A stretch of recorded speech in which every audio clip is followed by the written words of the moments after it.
श्री नमः शुभेभ्यः सर्वमंगलमांगल्यं सर्वकल्याणकारकं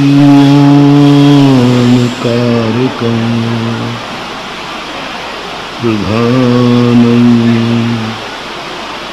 सर्वधर्माणां जैनं जयतु शास्त्रम्। पंच परमेष्टि भगवान की आचार्य श्री गुरुवर कुंद कुंद महाराज की आचार्य श्री गुरुवर विद्यासागर महाराज की परम पूज्य तीर्थ चक्रवर्ती जगत पूज्य निर्यापक श्रमण मुनिवर श्री सुधासागर जी महामुनिराज की पूज्य मुनि संघ की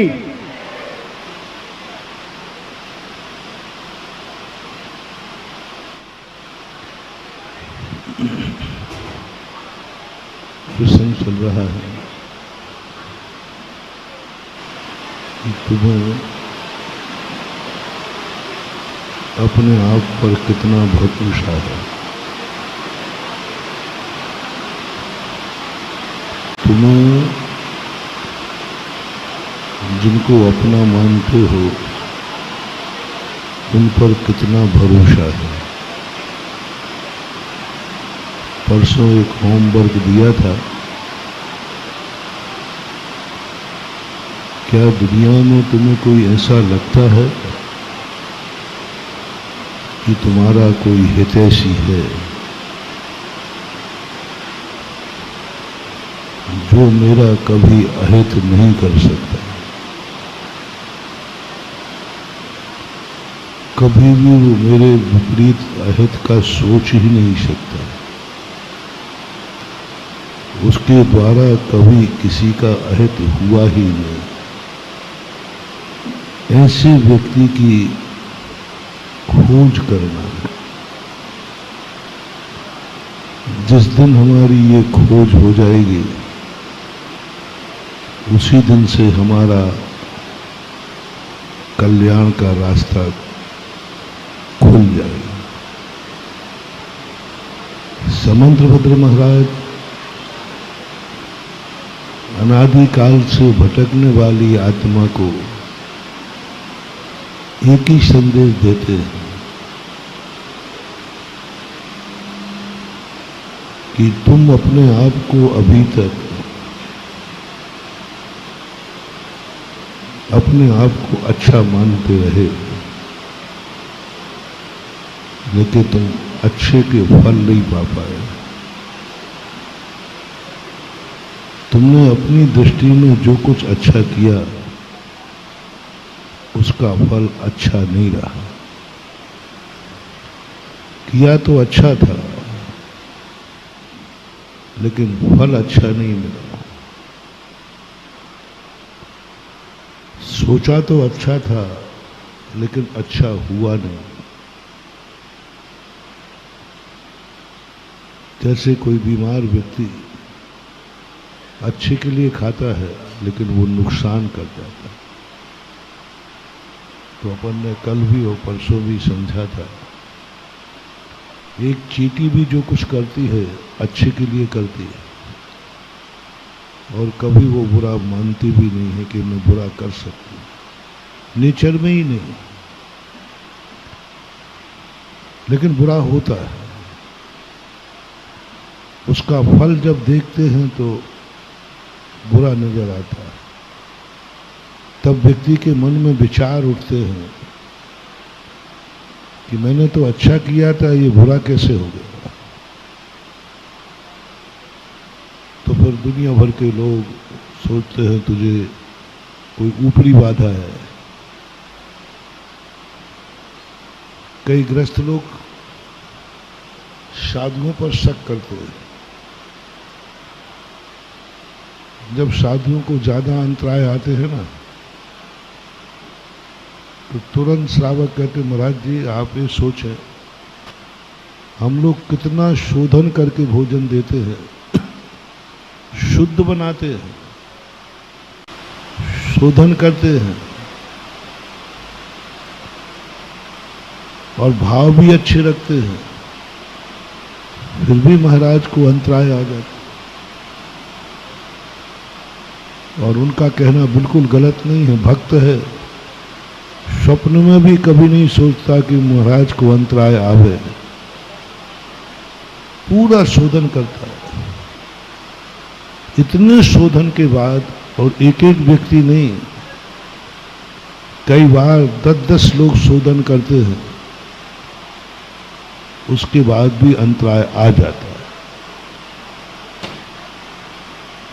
क्यों? तो एक ही शक जाती है, महाराज के पीछे कोई भूत पड़ा हुआ है, ऊपरी बाधा है। अन्यथा इतना शोधन के बाद अंतराय आ रहा है। एक बार मेरे साथ एक घटना घटी। हम लोग आहार को शोधन करते हैं, यूं गिलास को पकड़ के यूं देखते हैं, करते हैं।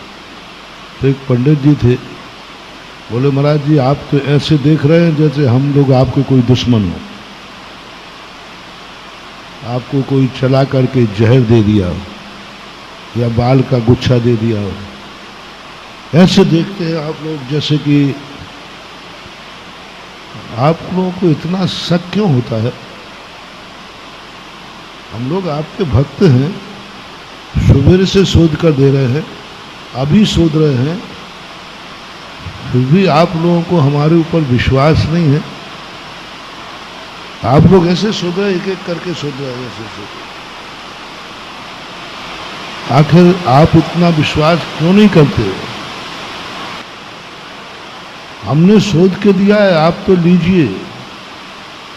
आपको इतना शोधन करना हम लोगों की प्रेस्टीज के खिलाफ है। कोई क्या देखेगा देखने वाला अजय कि ये जैन गुरु इतना भोजन क्यों शोध रहे हैं? इसका अर्थ श्रावक पर विश्वास नहीं है। उनका इतना कहना था और उसी समय अंजलि में बाल का निकलना था। मैंने कहा पंडित जी आपका शोधन, आपने शोध के दिया ना? बोले हाँ। फिर ये बाल कहां से आ गया? बोले महाराज जी ये समझ में नहीं आया, हमने शोधा, सबने शोधा, शोध के बनाया, फिर भी ये बात समझ में नहीं आई। लगता है महाराज कोई ऊपरी देव आपके पीछे पड़ा है, या तो तुम्हारे ऊपर या हमारे। मामला आचार्य के पास पहुंचा, नैनागिर की घटना है।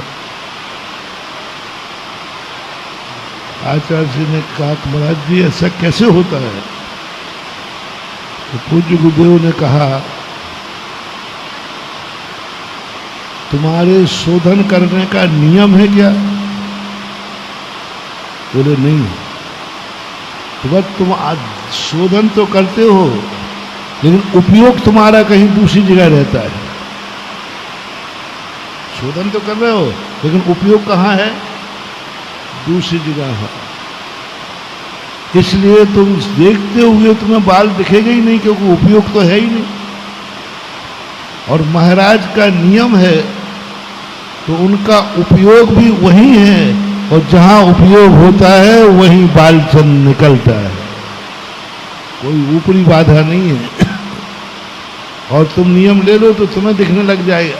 कई ग्रस्त कहते महाराज हम लोगों को जिंदगी में कभी अंतराय नहीं आता, ना कभी बाल निकला, ना कोई जीव निकला, और आप लोगों को मुनि बनते ही पता नहीं क्या हो जाता, दीक्षा लेते ही क्या हो जाता, कुछ नहीं हो जाता। पहले भी बाल आते थे, सब आते थे, लेकिन देख कौन रहा था? देख तो रहे थे तुम टीवी, और खा रहे थे बाल माल सब खा जाते हो, क्योंकि तुम्हें नीचे देखना ही, तुम तो सामने टीवी में बैठे देख रहे हो, क्या बाल आएगा। और यहाँ नियम लेकर के मन भी उसी में, वचन भी उसी में, काया भी उसी में, सब कुछ उसी में रहता है।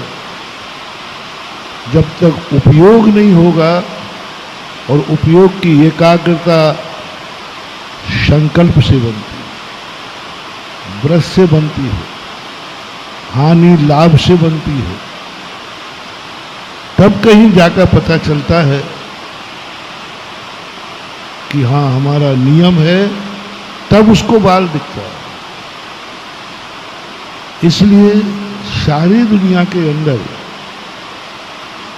विश्वास के योग्य स्थिति कब बनती है? जब व्यक्ति स्वयं अपने आप में वृत्ति बन जाता है, हानि लाभ को जानने लग जाता है। बाकी वैसे तुम्हें कभी भी दिखने वाला नहीं है। अपनी गलतियां आज तक किसी को दिखी नहीं, अपनी गलतियां आज तक किसी को दिखी नहीं, और जिस समय दिखने लग जाती हैं उस समय फिर गलतियां होती नहीं। शुरुआत में तो हर चीज अपन को अच्छी लगती है कि मैं जो कर रहा हूं सब अच्छे के लिए कर रहा हूं, जो कुछ भी कर रहा हूं। कल और परसों के प्रवचन में अपन ने समझा था, उसको लगता ही नहीं कि ये बुरा है। जब परिणाम निकलता है तो बिल्कुल उल्टा निकलता है, तब अपन किसी न किसी को आरोप देते हैं। या तो भगवान को आरोप दे देंगे, ये भगवान मैंने तो अच्छा किया था, ये बुरा कैसे हो गया। मैंने तो अच्छा सोचा था, ये बुरा कैसे हो गया। मैंने तो ये कार्य सुख के लिए किया था, दुखी कैसे हो। हर दुखी आदमी एक ही बात कहता है, आखिर ये दुख आया क्यों? मैंने तो ऐसी कोई गलती की नहीं है, मैंने तो ऐसा कुछ किया ही नहीं है, ये आया क्यों? हर दुखी आदमी से पूछना, एक ही शिकायत उसकी है, पता नहीं ये दुख कहां से आ गया। बिन कारण जग बंद, काहू से नाही डरे। पता नहीं ये कहां से आ गया, बिना कारण के आ गया। मैंने तो ऐसा किया ही नहीं, मैंने जिंदगी में कोई ऐसा पाप किया ही नहीं। सीता भी यही सोच रही है लंका के अंदर, मैंने तो ऐसा कोई गलत किया ही नहीं, मेरे साथ गलत क्यों हो रहा। मैंने तो किसी का बुरा विचारा ही नहीं, मेरा बुरा क्यों हो रहा। मैं तो सबके साथ अच्छा करता हूं, लेकिन फिर भी मेरे साथ बुरा होता है। मैं सबको सुखी देखना चाहता हूं और मैं और दुखी हो जाता हूं। ये प्रश्न सबके।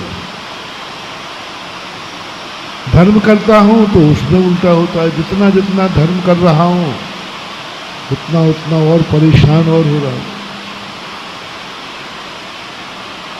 अब यही स्थिति जो हमारी बन चुकी है, धारणा बन चुकी है, ये हमें तोड़ना पड़ेगा। यदि यह धारणा नहीं तोड़ पाओगे तो आप अपने दुख का कारण पता नहीं कर पाओगे।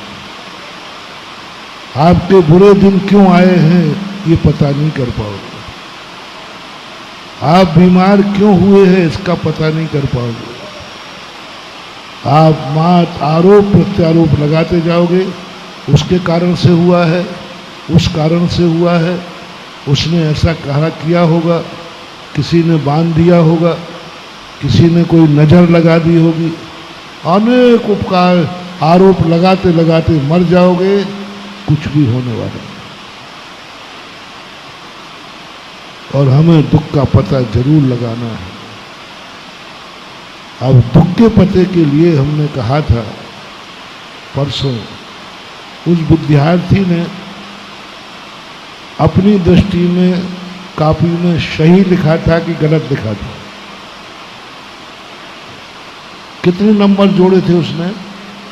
100 नंबर मेरे, क्योंकि उसने लिखा ही सही था। बोले 500 क्वेश्चन मैंने पूरी ताकत लगा कर, और जब प्रमाण पत्र मिला तो 33 नंबर मिले थे।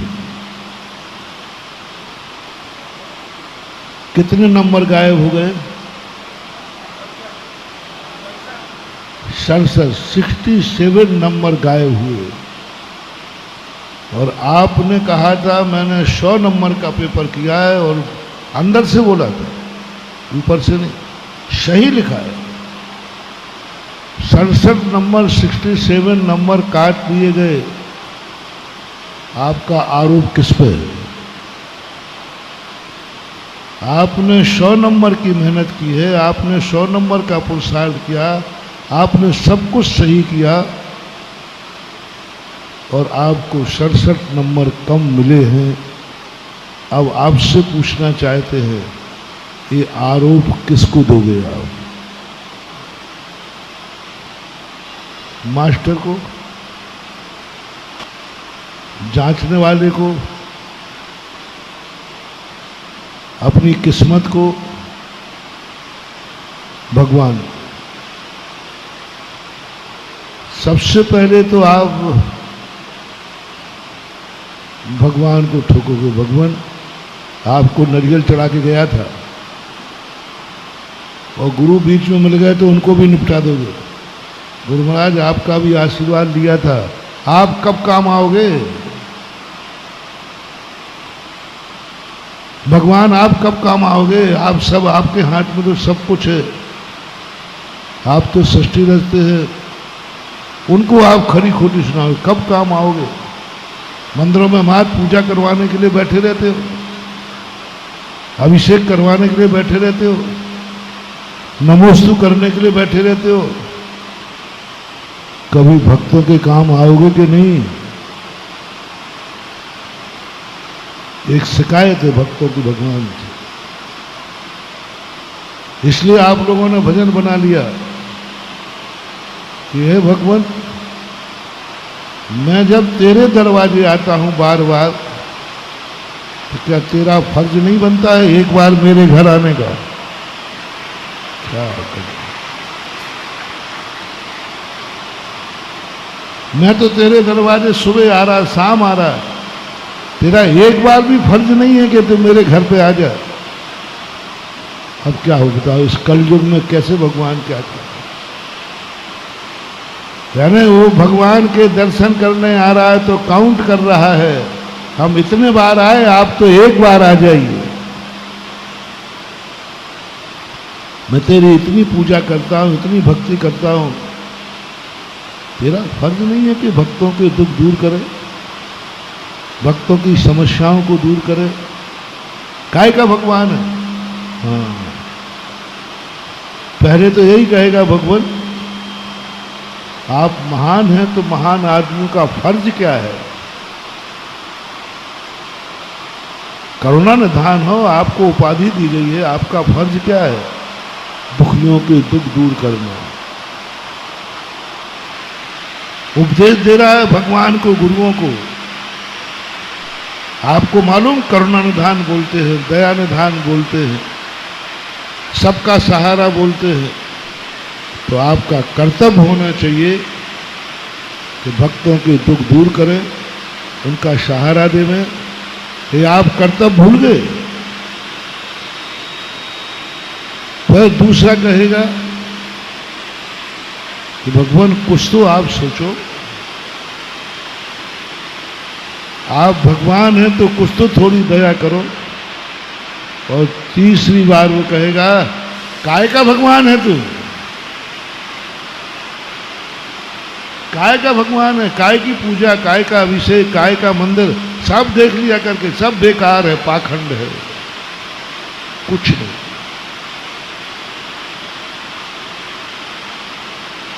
बहुत सारे भगवान की भक्ति करने वाले लोग, जब उनके कार्य की सिद्धि नहीं होती है, जब उन पर संकट आता है, तो ये दुनिया, ये भारत देश सबसे पहले भगवान को कोसता है। यानी तुम्हारे संकट दूर कर दे तो भगवान है, और संकट दूर नहीं किया तो काय का भगवान है। ये कहते हुए आप लोगों ने कई बार सुना होगा और उसमें आप भी हो तो मैं मना नहीं कर रहा हूं। हाँ, आपका कोई भरोसा नहीं है। आप भगवान को मान रहे हैं, गुरु को मान रहे हैं, सब मान रहे हैं, कोई भरोसा नहीं है तुम्हारा। किस दिन तुम कह दो काय का गुरु है, काय का भगवान, किसी दिन कह सकता है।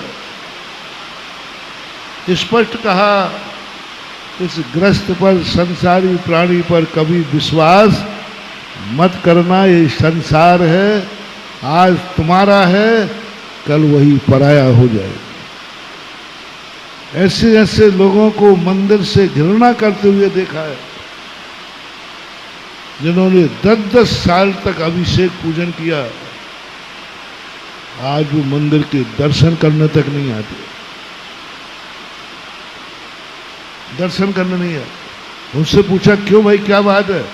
बोले महाराज जी बुद्धू मत बनाओ, मैंने सब करके देख लिया, 10 साल किया है, कुछ नहीं हुआ।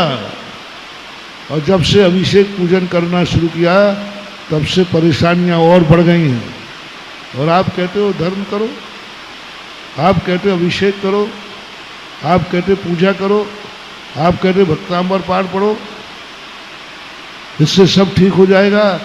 और वो कह रहा है कि मेरा संकट बड़ा है, जब से मैं धर्मात्मा हुआ हूं तब से मेरे संकट बड़े हैं,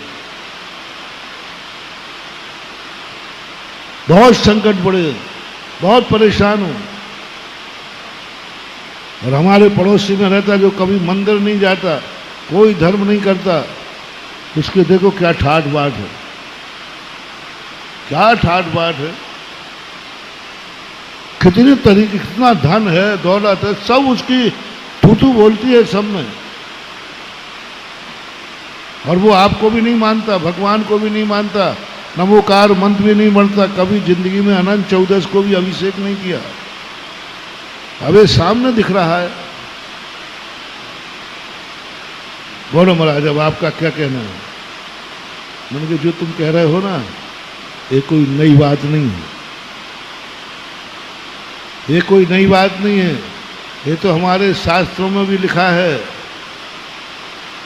रामचंद्र जी सुखी थे कि रावण? रामचंद्र जी अमीर थे कि रावण? हाँ, तो तुम क्या अभी बता रहे हो? ये तो हमारी पुरानी कहानी है। जो जो अधर्मी रहेगा, जो जो पापी रहेगा, जो जो पाप अत्याचार करेगा, नियम से उसके पास बहुत धन दौलत खूब होगी, फवारा होगी, उसे कोई कमी नहीं आएगी, सोने की लंका मिलेगी। क्योंकि पापानुबंधी पुण्य जिसके होता है, वह पुण्य तुम्हें पापी बनाएगा। पापानुबंधी पुण्य होता है एक हमारे शास्त्रों में, उस पुण्य के उदय में वो तुम्हें पापी बनाएगा, और पापी बनाते हुए भी तुम्हें सुखी करेगा, धन दौलत देगा। यदि पाप करने से दुख आ जाए तो कोई पाप करेगा ही नहीं। पाप करने से यदि व्यक्ति को गरीबी आ जाए तो कोई पाप करेगा ही नहीं। पापानुबंधी पुण्य कहता है, मैं सारे जगत को दिखाऊंगा पाप और पुण्य की लड़ाई है। संसार कहता है कि मैं किसी को धर्मात्मा नहीं होने दूंगा, और उसका तरीका है, आपने राजनीति देखी, चुनाव के समय जो विपरीत पार्टी में प्रचार करते हैं, जो पार्टी चुनाव जीत के आती है, सबसे पहले छापा किसके यहां पड़ते हैं? ये नीति है। छापा पड़ेंगे, परेशान किया जाएगा, उसकी ऐसी दुर्दशा कर देंगे कि वो कहेगा साहब मैंने दूसरी पार्टी का प्रचार करके बहुत बड़ी गलती की। ये राजनीति बहुत बड़ी राजनीति है कि चुनाव जीतने के बाद सबसे पहले उनकी लिस्ट मांगी जाती है, कौन कौन ने हमारा विरोध किया, कौन विरोधी पार्टी का था उसकी लिस्ट लेकर के एक एक को निपटाया जाता है। ऐसा होता है कि नहीं कि मैं कह रहा हूं? होता है। और यही संसार की नीति है। संसार कहता है कौन कौन व्यक्ति है जो संसार को छोड़ना चाहता है, संसार का विरोधी है, पाप का विरोधी है, हिंसा का विरोधी है, झूठ का विरोधी है, चोरी का विरोधी है, कुशील का विरोधी है, परिग्रह का विरोधी है। हमारे संसार की बुराई किसने की है? कौन कौन है जो मोक्ष जाना चाहते हैं? हमारे संसार को छोड़कर, हमारी पार्टी को छोड़कर दूसरी पार्टी में जाना चाहता है। इसकी ऐसी दुर्दशा करो कि या तो पुनः लौट के आ जाए और या फिर उस पार्टी का नाम लेना भी छोड़ दो। क्या गजब का संसार है। संसार की प्रकृति कहती है ये मोक्ष जाना चाह रहा है, संसार का विरोधी है, पापों का विरोधी है। अब संसार की नीयत कहती है जितने संकट हैं इस पर ढह दो, इतने संकट लाओ, इतने संकट लाओ कि ये धर्म से घृणा करने लग जाए। इतना इसको परेशान करो कि मोक्ष जाने का भाव छोड़ दो। मोक्ष जाने का तो छोड़ो, मंदिर जाने का भी भाव छोड़ दो। इतना परेशान करो कि नवोकार मंत्र की माला भी लेना, इतना परेशान करो कि इसके घर वाले भी कहने लग जाएं क्या धर्म धर्म मचा रखा है। इसी धर्म ने हमारा सत्यानाश कर दिया, क्योंकि धर्म संसार विरोधी है, एंटी पार्टी है। तुम जैसे ही धर्म करने को आगे बढ़ोगे तुम्हारे ऊपर संकट आएगा। विपक्ष पार्टियों के प्रचार करने वालों से मेरा कहना है, विपक्ष पार्टी और जिस पार्टी को हारने की गुंजाइश ज्यादा हो उस पार्टी के प्रचार में तुम गए तो बाद में सोच लेना। हाँ, इसलिए बनियों को कहा जाता है तुम किसी पार्टी का प्रचार मत करना, व्यापारी हो, बाद में जो जीतेगी। इसलिए जो होशियार लोग होते हैं ना, वे अपने घर के एक एक सदस्य को दोनों पार्टी में कर देते हैं। दोनों पार्टी में, बोले एक भाई एक पार्टी में, एक भाई एक पार्टी में, जिससे कोई भी पार्टी आएगी भाईचारा थोड़ा तो आपको 3 मोटिवेशन दे रहे हैं। जीतने वाली पार्टी संसार में संसार पार्टी है, तो सदा से जीतती आई है। संसार में कभी पापाचार से रहित नहीं हुआ, कभी नहीं हुआ। कोई क्षेत्र ऐसा नहीं जहां पापी नहीं रहते हो। 3 लोक के अंदर एक भी क्षेत्र नहीं है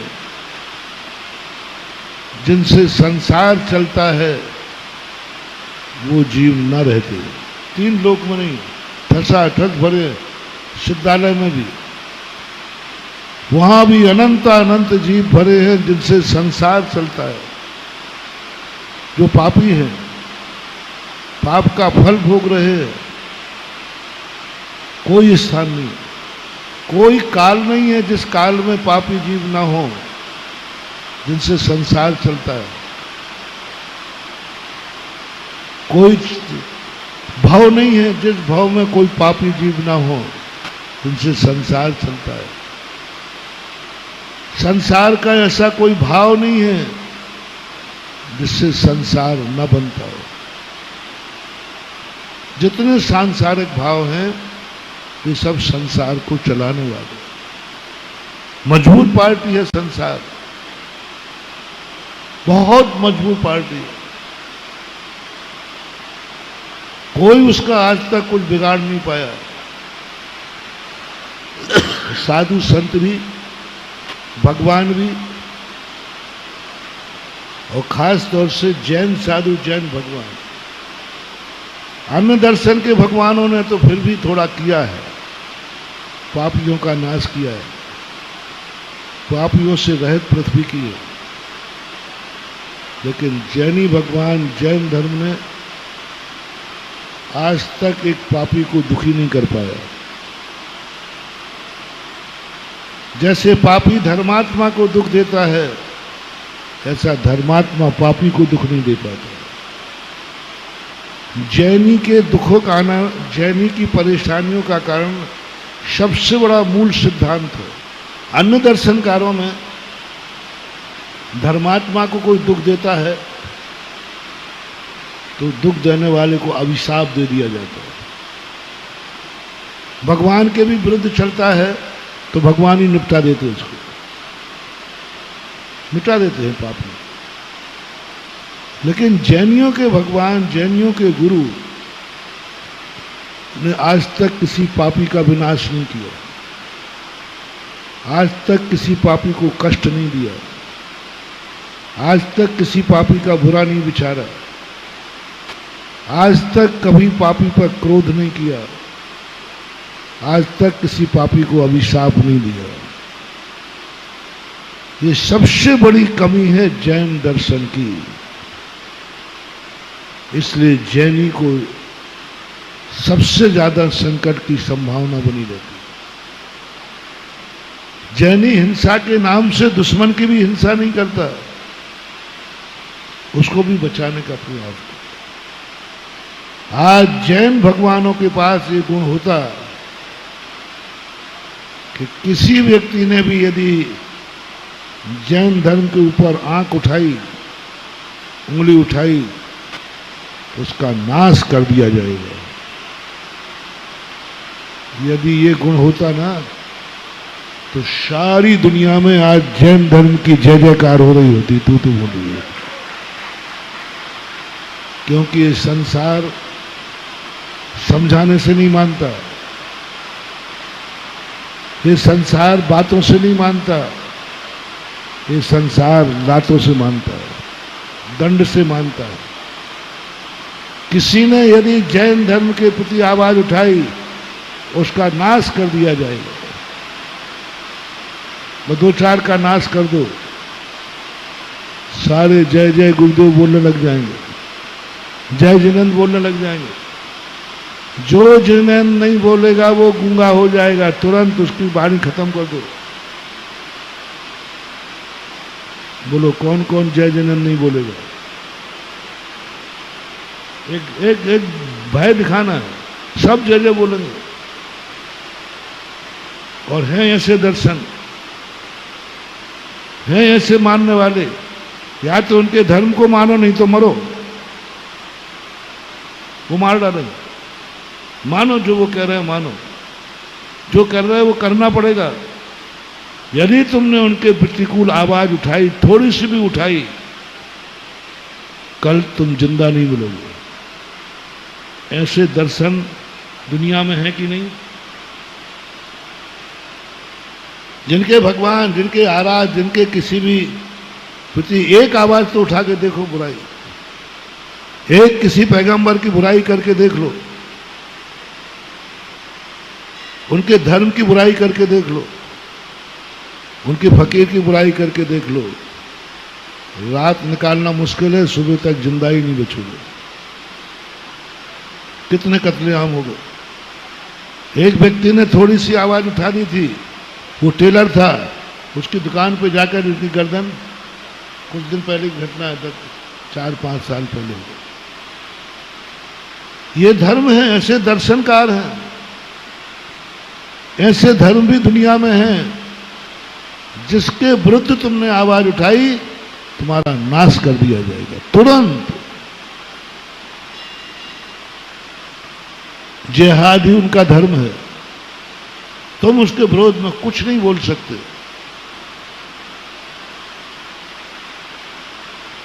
आज उस धर्म पर, उस धर्म के मानने वालों पर कोई संकट नहीं है। क्योंकि जिस व्यक्ति के ऊपर जो व्यक्ति इतना खूंखार हो उस पर कोई संकट नहीं रहता, कुछ नहीं कर सकते। जिन धर्मों भगवानों पर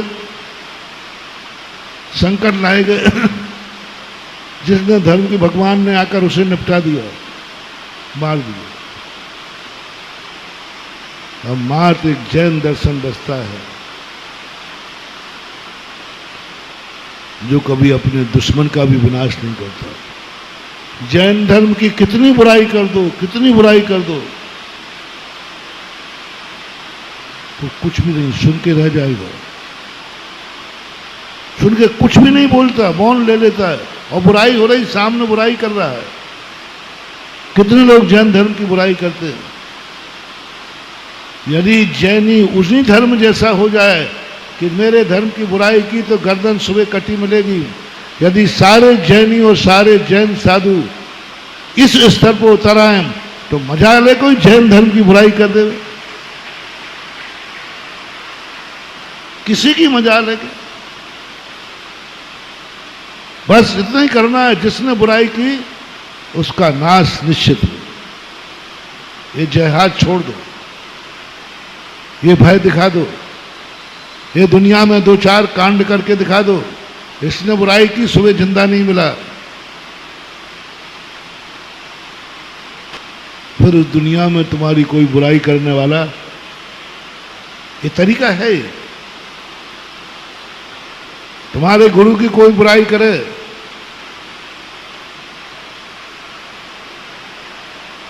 निपट गया, वो तो गया काम से। जैसे उनके यहां किसी फकीर की बुराई कर दे तो वो निपट जाता है, इधर तुम्हारे गुरु की बुराई करे तो कहो तुम और उसके साथ हो जाओ, और तुम उसकी बुराई को सुन दोगे, कुछ नहीं कर सकोगे। तुम कुछ करने का भाव नहीं आएगा। और थोड़ा बहुत कहे अब भैया कह लिया होगा, समता रखो। और महाराज भी जिनके बुराई, जिनके ऊपर गले में सांप डाल दिया, घानी में पेल दिया, कमट बड़े बड़े पत्थर बरसा रहा है, ये तो कुछ स्वयं करे, शक्तिमान है। नहीं साहब, कमट पत्थर, और बड़ शक्ति थी, पारसनाथ के अंदर इतनी शक्ति थी। दिगंबर जैन साधु में वो ताकत है महानुभाव, यदि ये अपनी शक्ति का नकारात्मक प्रयोग कर ले तो सारी दुनिया को कीलित कर सकते। कोई जवान निकाल के दिखाए, जवान निकलने के पहले उसकी जिह्वा कीलित हो जाएगी, हाथ उठाने के पहले हाथ कीलित हो जाएगा, और जिसने थोड़ा सा भी गड़बड़ किया उसकी जिंदगी एक क्षण में बर्बाद हो सकती है। इतनी ताकत होती है दिगंबर जैन मुनि में। एक सामयिक में सारे देवता यहां साष्टांग लौटते हुए आ जाएंगे, इतनी ताकत होती है जैन मुनि की सामयिक। जैन मुनि के क्रोध में इतनी ताकत होती है कि एक बार क्रोध आ जाए तो 12 योजन की द्वारका नहीं बचेगी, देवता भी नहीं बचा पाएंगे, समुद्र का पानी भी नहीं बचा पाएगा, क्योंकि साधु का क्रोध है। दुनिया की आग बुझाई जा सकती है, लेकिन साधु को यदि क्रोध आ गया, महानुभाव कोई उपाय नहीं। हरिवंश पुराण जिनसेन स्वामी, सारी द्वारका में आग लग चुकी है, कोई बुझाने का उपाय।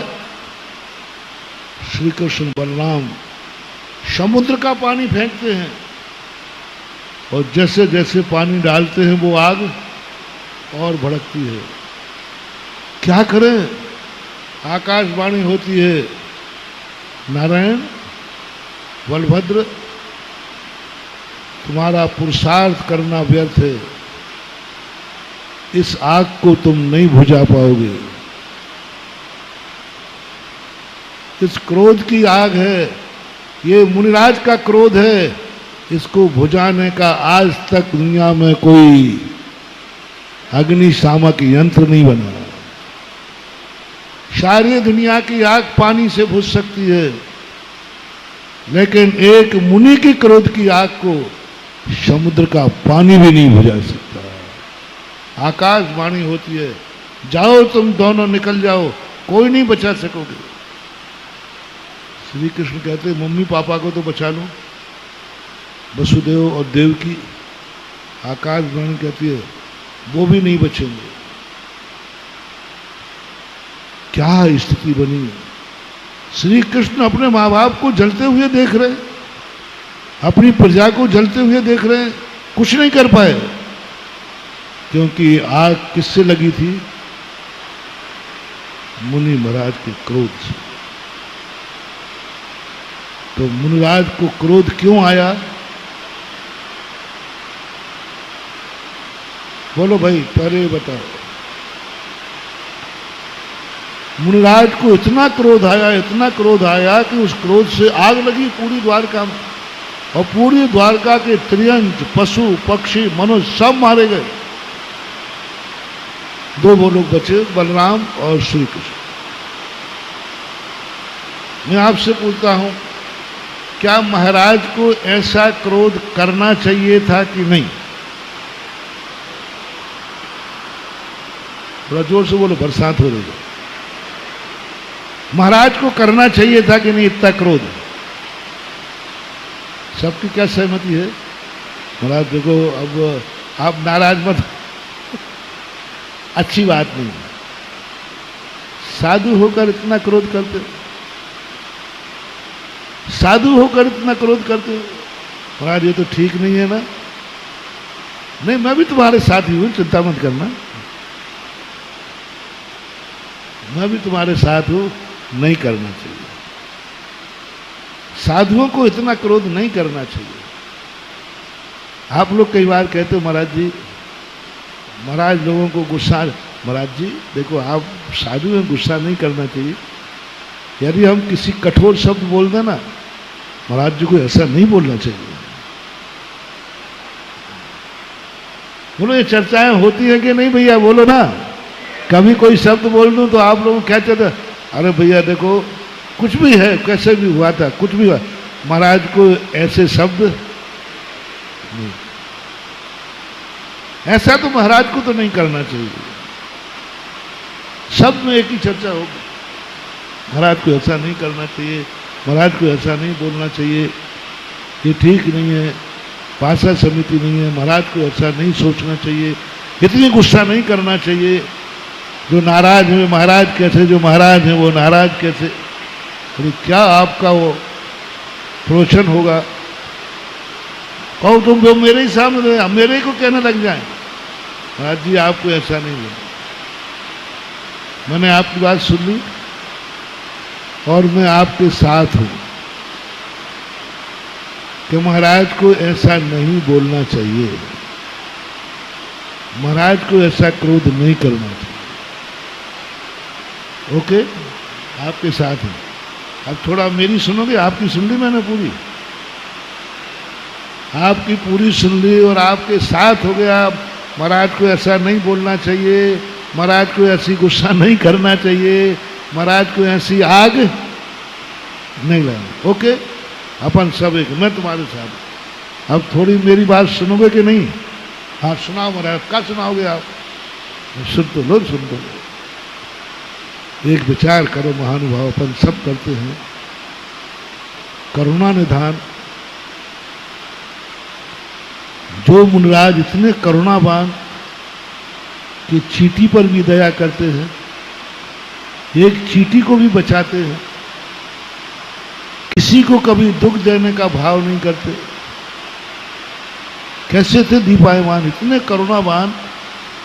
जब नेमिनाथ भगवान के समोषण में आया कि द्वारका दीपायन के द्वारा जलेगी, मेरे द्वारा जलेगी, घबरा गया दीपायन। राजकुमार था, इतना करुणावान, इतना दयावान मुझ पापी से द्वारका जलेगी? मैं द्वारका को जलाने में कारण बनूंगा? नहीं नहीं, ऐसा नहीं होने दूंगा मैं। आग से जलेगी ना? लो, मैं जिंदगी भर अग्नि को जलाने का त्याग करता हूं। न रहेगी बांस, न बजेगी बांसुरी, हम जलाएंगे ही नहीं अग्नि। आग से जलेगी ना हम आग को जलाएंगे, ना आग को छुएंगे। हम ऐसी दशा को प्राप्त कर लेते हैं, आग को छुएंगे ही नहीं, जलाएंगे भी नहीं। इसलिए वो मुनि बन गए। दीपायन मुनि मात मुनि इसलिए बने थे कि मुनि ना आग को छूता है, ना आग को जलाता है। जब आग छुएगा नहीं, आग जलाएगा नहीं, तो द्वारका मेरे द्वारा जलेगी नहीं। इतनी करुणा से वो मुनि बन गया। और उसकी करुणा, ओह, कई लोग अज्ञानी कहते हैं कि दीपायन मिथ्या दृष्टि था, भगवान की वाणी को झूठा करने का प्रयास किया। तो क्या करता भाई? भगवान ने कहा द्वारका जलेगी, तो माचिस की काड़ी लेकर आग लगा देता तुरंत ही। जब जलना ही है तो कल जलना, कि आज ही निपटा दो। ये नहीं है। भगवान महावीर भी कहें केवल ज्ञान में, तो धर्मात्मा उस पाप को करने को तैयार नहीं होता। भगवान कह रहे तेरे से ये पाप होगा।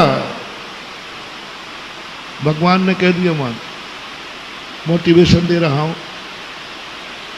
भगवान ने कह दिया कि ये पाप तेरे से होगा। क्या सर्वज्ञ भगवान की वाणी कभी झूठी निकलती है? नहीं निकलती। मान लीजिए उन्होंने ये कह दिया, ये व्यक्ति तुम्हारे हाथ से मारा जाएगा। किन्होंने कहा है? सर्वज्ञ भगवान ने कहा। उनकी वाणी कभी झूठी नहीं होती। अब आपकी अंतर्दशा पूछ रहा हूं, ये व्यक्ति मेरे द्वारा मारा जाएगा, भगवान ने कहा है, तो अब मारने की तैयारी शुरू कर दो। मारने की तैयारी शुरू करो। बंदूक से मारना है, तलवार से मारना है, आग लगा के मारना है, गला दबा के मारना है, कैसे मारना है, ये प्लानिंग शुरू कर दो। कोई कहे क्या कर रहा है? अरे भाई मैं क्या करूं, भगवान ने कहा है कि ये मेरे हाथ से मरेगा, तो अब मारने की तैयारी करूं कि नहीं करूं? यदि तैयारी नहीं करूं तो भगवान की वाणी झूठी हो जाएगी कि नहीं? समझ लेना तुम संसार के सबसे बड़े पापी हो। दूसरा व्यक्ति हाथ पे हाथ रखे बैठ जाएगा। अब क्या करें? जब मरना ही है उसको तो मरेगा, अब जब जो होगा देखा जाएगा। तीसरा व्यक्ति धर्मात्मा, मेरे हाथ से मर्डर होगा, मेरे हाथ से हत्या होगी, मेरे हाथ से भगवान ने कहा है वो तो होके रहेगा, लेकिन मैं ऐसा उपाय करूंगा जिससे मेरे हाथ से हत्या नहीं होगी। मैं अहिंसा महाव्रत धारण करता हूं, अब देखें कैसे मारूंगा। मैं मुनि व्रत धारण करता हूं, क्योंकि मुनि ना तो शस्त्र उठाएगा, ना बंदूक चलाएगा, ना किसी का गला दबाएगा, इसलिए मैं मुनि बन जाता हूं। क्यों बना वो मुनि? कि मेरे हाथ से किसी की हत्या न हो, मेरे हाथ से किसी जीव की जीवन खत्म ना हो, मेरे हाथ से किसी को दुख नहीं हो। और भगवान ने कहा है वो तो होगा।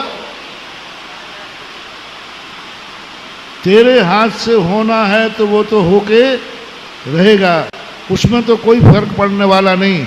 लेकिन तुम्हारे अंदर की दशा पूछ रहा हूं, तुम्हारे अंदर क्या भाव आया जब भगवान ने ये कहा कि तेरे द्वारा ये मर्डर होगा और ये हिंसा होगी। बहुत बड़ा मोटिवेशन है महानुभाव, बहुत बड़ा।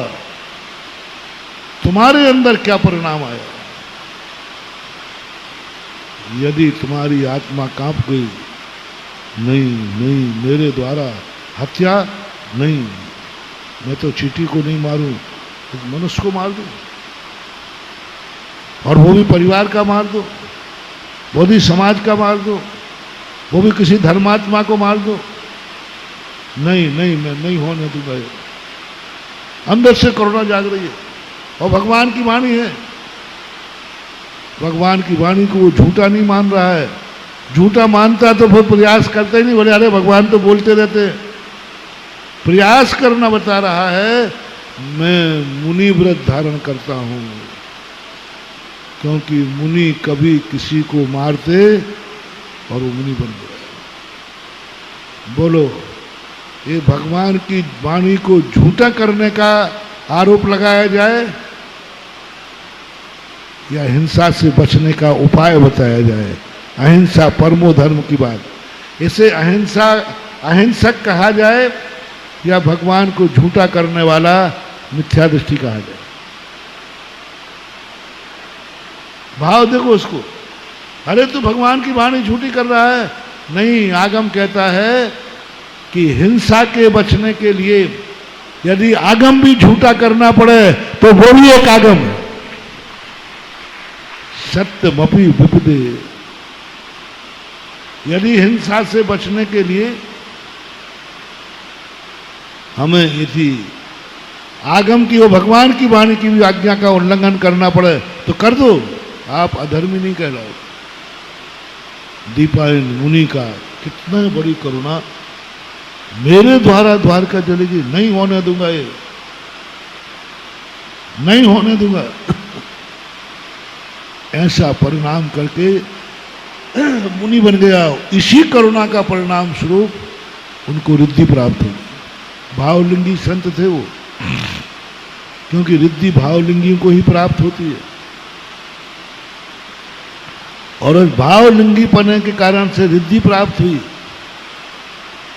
ऐसे करुणा निधान, इतना क्रोध नहीं करना चाहिए, बिल्कुल पक्का है। मैं आपको बिल्कुल भी बुरा नहीं कहूंगा। महाराज को इतना क्रोध नहीं करना चाहिए, पक्का है। आप होते तो क्या करते?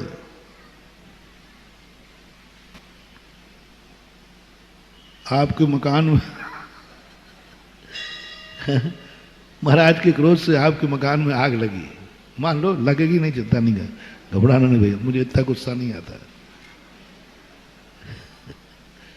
मकान में आग लगी, सागर में आग लगी, और तुम्हें पता चला कि महाराज के कारण आग लगी, तो तुम क्या करोगे? अंदर से पूछना, महाराज हम पहले महाराज जी को निपटाएंगे। महाराज को निपटाओगे, महाराज को बड़ा बुला कहोगे, महाराज को जो तुम्हारे पास होगा सब अशुभ कर दोगे, और बाहर से बोल निकाल दो, भैया देखो कल युग के महाराज हमारे घर में आग लगा दी, आग अभी नहीं लगाई तो लगा दी, कह दो। और कैसे होते हैं आसन बब्ब जीव, कैसे होते हैं मुनि भक्त, कैसे बनते हैं भावी तीर्थंकर, कैसे होते हैं 63 शलाका पुरुष। सारी द्वारका नष्ट हो गई, मम्मी पापा सामने जलकर मर गए, राजकुमार मर गए, पूरा जग हरा भरा परिवार था। श्री कृष्ण जी की कितना बड़ा परिवार था, नारायण थे, अर्धचक्री थे, 16,000 रानियां थी, बेटे कितने होंगे, बिटियाएं कितनी होंगी।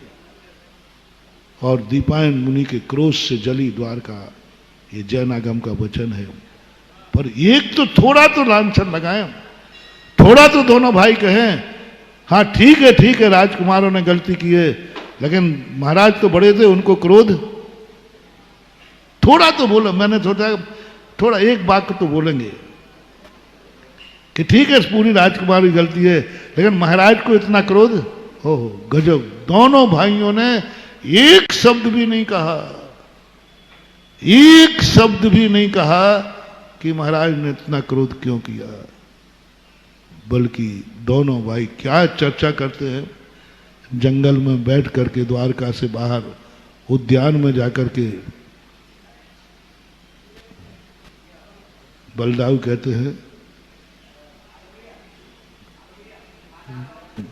मधुसूदन, कितना दुख हुआ होगा महाराज को, कितना सताया होगा इन लोगों ने, कितना सताया होगा, कितना सताया होगा इन लोगों ने, इन दुष्ट राजकुमारों ने कितना सताया होगा कि महाराज को क्रोध आ गया। बस एक ही बात की चिंता, कितनी पीड़ा दी होगी इनको, कितना कष्ट हुआ होगा इनको, कितनी अंदर वेदना दुखी होगी। ओह, दोनों भाई पश्चाताप करते हैं कि मेरे द्वारका में मुनिराज को इतना कष्ट दिया गया कि उनको इतना क्रोध आया कि अग्नि का पुतला निकल गया। ये है भव्य पुरुष। समय हो रहा है, तीनों बातों को मोटिवेशन के रूप में ले। कभी कोई बेटा बेटों से कहना है, पड़ोसी से, बाप यदि बेटे को मार रहा है, माँ बेटे को, तो एक ही बात देखना, इस बेटे ने कितना दुख दिया होगा बाप को, कितनी गलती की होगी कि आज उनको एक थप्पड़ मारना पड़ा है। गुरु जब कठोर शब्द बोले तो एक ही चिंतन करना, कितना कष्ट हुआ होगा, कितना दुख हुआ होगा, कितने दुख दिए होंगे, तब कहीं जाकर गुरु के मुख से कठोर शब्द मिले। यदि ये तुम आलोचना करोगे तो शायद तो जिंदगी में दोबारा द्वारका नहीं चलेगी, शायद जिंदगी में दोबारा बाप का थप्पड़ नहीं पड़ेगा, शायद जिंदगी में दोबारा मुनियों के कठोर शब्द सुनने। किस पर चिंतन करना कि आखिर उनको इन बातों से कितना दुआ, उसका चिंतन करो तो विचार आएगा। अपना मूल प्रसंग चल रहा है दैनिक श्रृंखला में। हम कभी अपनी गलती स्वीकार नहीं करते हैं। हमेशा जब काम नहीं होता है तो निमित्त पर, कितने नंबर की बात थी, पेपर 100 नंबर का किया था, मिले कितने, 67 नंबर का आरोप किस पर, पेपर 100 नंबर का है, मिले 33 नंबर हैं। आपसे मैंने पूछा था, इसी के लिए अपन इतने विस्तार में चले गए। 67 नंबर का आरोप किस पर, किसने काटे, क्यों कटे, बस ये विचार करना है। इसी बात को समझाने के लिए दीपायन मुनि आए। किसने काटे नंबर, कौन है आरोपी। मैंने तो 100 नंबर का पेपर किया था, 33 नंबर क्यों आए। अब किन किन को आप आरोप देते हो, पहले तो भगवान को निपटाते हो, वही तो चल रहा था। अरे भगवान सब कुछ नहीं, काय का भगवान, मेरा काम नहीं हुआ, काय का भगवान, जिसने भगवान का ही काय का कह दिया तो बेटा अब तेरी जिंदगी में को शरण देने वाला नहीं। समय हो गया आज, इतने ही महावीर भगवान है कि